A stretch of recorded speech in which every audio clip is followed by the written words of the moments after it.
Distraction doesn't just steal your time, it steals your purpose. It creeps in quietly, masked as productivity, hidden behind good intentions, camouflaged in the chaos of daily life. And before you even notice it, you've drifted. Not miles away, but just far enough that the voice of God feels faint, the fire of your calling burns low, and the clarity you once had is now clouded by noise. You're doing things, plenty of things, but none of them seem to fill the ache in your spirit. You feel stuck, not because you're idle, but because you're scattered. Have you ever asked yourself that hard question? Why does it feel like I'm always moving but going nowhere? Why do I feel so busy, yet so far from the peace and purpose I know God has for me? You scroll through feeds, answer messages, meet deadlines, attend church, say the right words, but deep down, you know something is off. You wonder, is this what walking in God's plan really feels like? Or have you unknowingly traded divine focus for constant distraction? I've been there, sitting in church, Bible in hand, nodding at the sermon, singing the songs, but my mind? It was racing. Racing with to-do lists I hadn't checked off. Racing with social media updates I hadn't caught up on. Racing with worries about tomorrow, my future, and whether I was even doing this faith thing right. I was present but not focused. I looked the part but I wasn't truly connected. My purpose felt blurry, distant, like something I once knew but couldn't quite touch anymore. And then God spoke, not in a thunderous voice but in a still, quiet moment.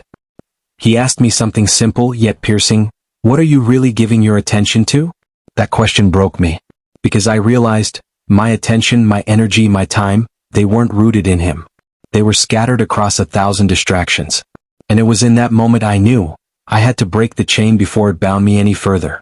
Luke 10 verses 40-42 says, "But Martha was distracted with much serving. And Jesus answered her, 'Martha, Martha, you are anxious and troubled about many things, but one thing is necessary. Mary has chosen the better part, which will not be taken from her.'"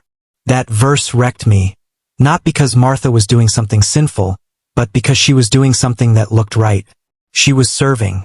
She was working. She was moving. But she was missing the moment.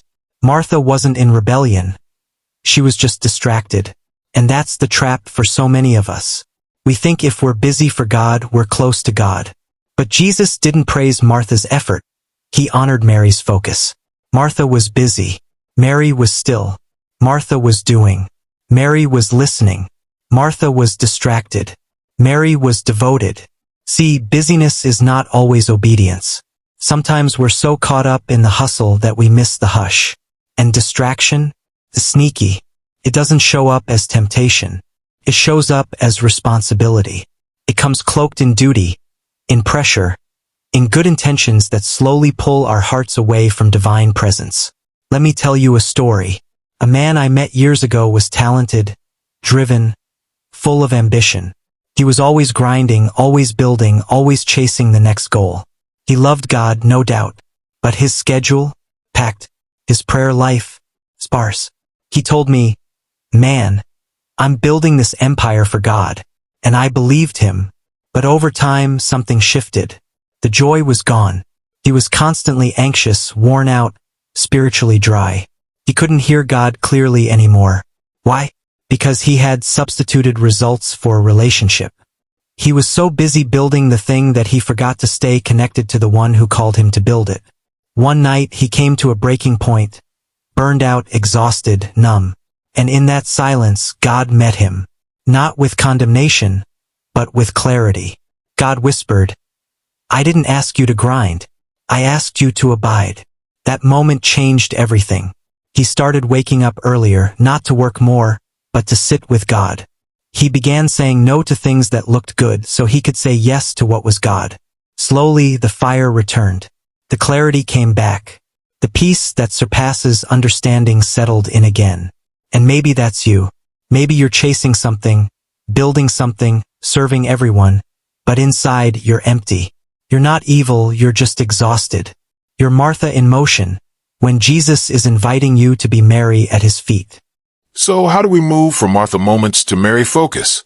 How do we silence the noise and return to the better part? The answer isn't more effort. It's more surrender. And that surrender begins with a decision, a choice to be intentional with our attention. Because what holds your focus will shape your future.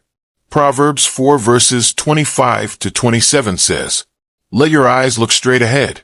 Fix your gaze directly before you. Give careful thought to the paths for your feet, and be steadfast in all your ways. Do not turn to the right or the left.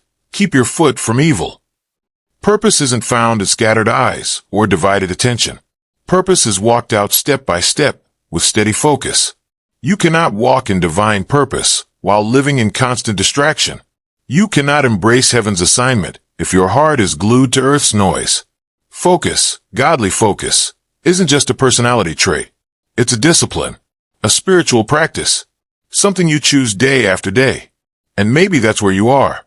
You don't need to run harder. You just need to refocus. Hebrews 12 verses 1 to 2 says, "Let us throw off everything that hinders, and let us run with endurance the race marked out for us, fixing our eyes on Jesus." That phrase, everything that hinders, isn't just sin. It's anything that slows you down, anything that competes for your attention, anything that keeps your eyes off Jesus. So let me ask you something that might change everything. What would your life look like if you gave God the same attention you give your distractions? If that question stirred something in you, don't let it fade. Let it move you. Let it lead you into change. Here's how you start. 1. Identify one major distraction this week. Just one. Maybe it's social media.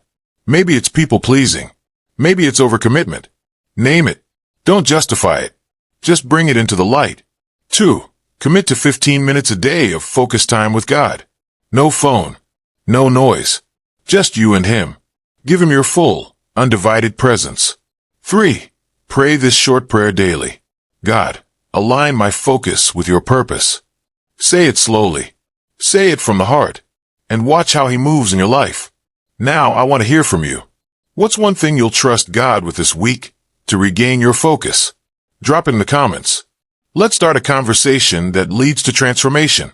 Don't forget to like, share, and subscribe so we can keep spreading this message. Let's build a movement of people who choose focus over distraction and purpose over busyness. God is speaking. Will you clear the noise to hear Him?